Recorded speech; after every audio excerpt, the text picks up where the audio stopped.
NBC News is learning President-elect Biden plans to sign a number of executive orders during his first days in office to roll back some of President Trump's unilateral actions, including plans to rejoin the Paris Climate Accords and the World Health Organization as well. With that, I want to bring in Wendy Osefo, professor of education at Johns Hopkins University, and Susan Del Percio, senior advisor to the Lincoln Project. Welcome to you guys both. Appreciate you joining us so early this morning. Wendy, I'm going to start with you on this one. As we were just hearing from Josh's reporting on all of this, you know, there is this question if the president will follow some of these ceremonial norms, right? Will he, in fact, concede? Will he meet with Joe Biden? Will he even be at the inauguration on January 20th? Not having a lot of answers to those. What do you make of what's happening at the White House right now? I think what's happening at the White House is really reflective of this past 4 years of Donald Trump's presidency. He has broken the ranks of what we think is customary for the highest office of the land, whether it's not being able to reach out and concede, whether it's pandering conspiracy theories through his Twitter. These are all things that are par for the course for Donald Trump and his administration.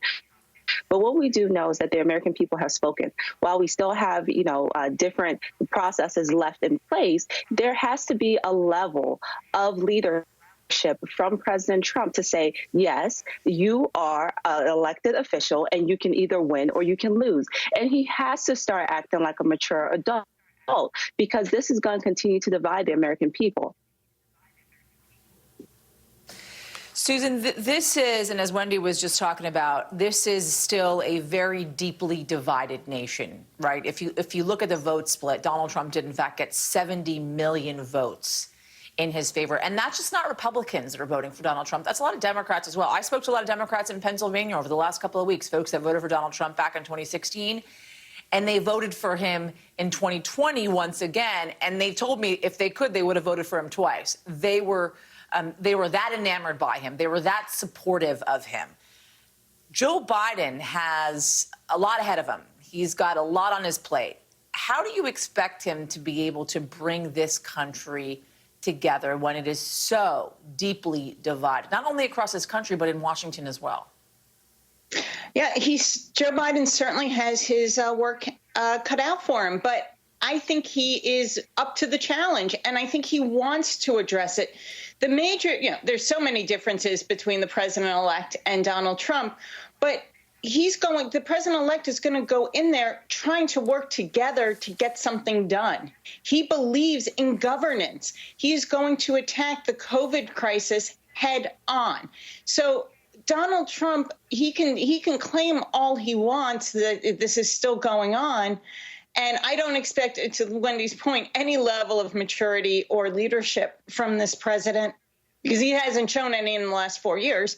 But Joe Biden will work to create bipartisanship. And I think actually Mitch McConnell may want to help him get there. Let's not forget, Mitch McConnell has had his day in the sun. He's gotten the Supreme Court, a conservative Supreme Court, conservative justices, federal justices.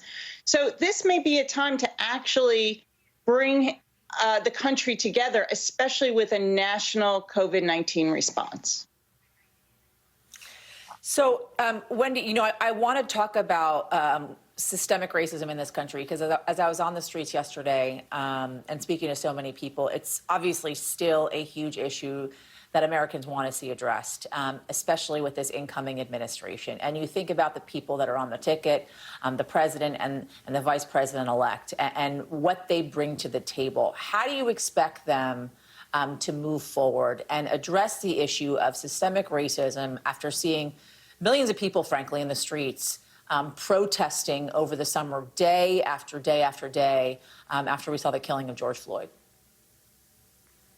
Systemic racism is something that's alive and well in this country. And I believe that with the election of Joe Biden and Kamala Harris, we are going to start to address that head on. We saw Kamala Harris. She did not mince any words. She said explicitly, Black women, the ways in which Black women have supported the Democratic Party and have been the backbone of this party. We saw when George Floyd was murdered in the streets, how Joe Biden came out and spoke against that. We need executive orders on day one, and I believe this administration will do that. We are tired of Black and brown people being criminalized in this country. The ways in which people are celebrating across our nation is not just because of the win of this ticket. It's also because of the hopefulness of what this ticket can do for communities of color, for the LGBTQI plus community.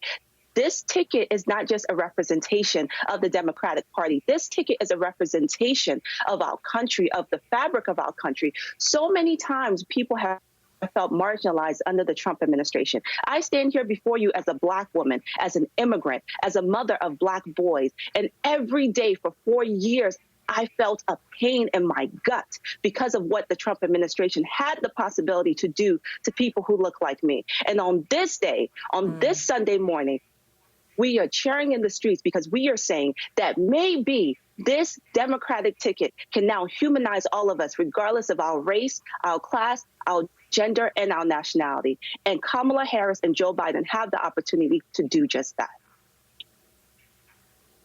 All right, Wendy Osefo, thank you. Susan Del Percio, good to see you as well. Thank you. Great to see you. Thank you.